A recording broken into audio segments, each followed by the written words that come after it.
মানুষ যদি জানতো যে মুদ্রার উপরে যখন কি দুর্দশা হইতাছে, তবে মুদ্রার জন্য না কেঁদে নিজের জন্য কাঁদত। মানুষের উপরে যদি তখন মৃত্যুর নিঃশ্বাস আর না থাকত, তবে সেই যন্ত্রণার চোটে আশেপাশের লোকদের লাথি মেরে ছিটকে ফেলত। নিঃশ্বাস যখন গলার কাছে আসে, তখন শয়তান তাকে বেঈমানি করে দিবার জন্য চরমভাবে চেষ্টা করে। মৃত্যুর সময় এমন পিপাসা হয়, মন চায় 7টা দরিয়ার পানি যদি মুখে ঢালিয়া দেয়, তবুও বুঝি পিপাসা যাবে না। তখন শয়তান মায়ের ছুরুত ধরে পেশাব করে পেয়ালা ভরিয়া বাম পাশে দাঁড়িয়ে বলবে, তোমার জন্য পানি এনেছি, তুমি বলো আল্লাহ 2 জন, তাহলে তুমি ভয়ঙ্কর বিপদ হতে বাঁচবে।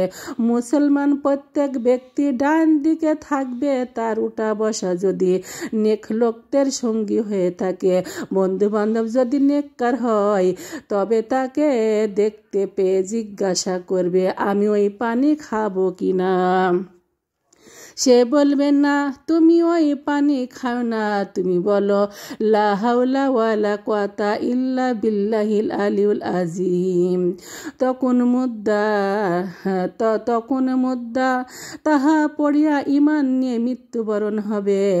আর যদি তাহার উঠা বসা বদকারের সঙ্গী হয়ে থাকে, তবে তাকে দেখতে পাবে, বলবে, আমি ওই পানি খাবো কিনা? সে বলবে, তোমার মা খাইতে বলবে, খাও। তোমার মা যখন খাইতে বলতেছে তুমি খাও, তখন ওই শয়তানের পেশাব খেয়ে বেঈমান হইয়া মৃত্যুবরণ করবে। নাউজুবিল্লাহ।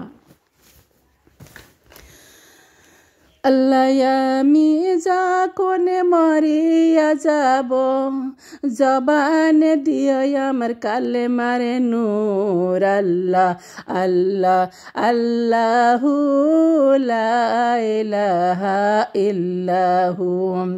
আল্লাহ, আমি যখন কবরে যাব, কবরে দিও আমার কোরআনের নূর। আল্লাহ আল্লাহ আল্লাহু লা ইলাহা ইল্লাহু। আল্লাহ, আমি যখন হাসরে উঠব, হাসর দিও আমার নামাজের নূর। আল্লাহ আল্লাহ আল্লাহু লা ইলাহা ইল্লাহু।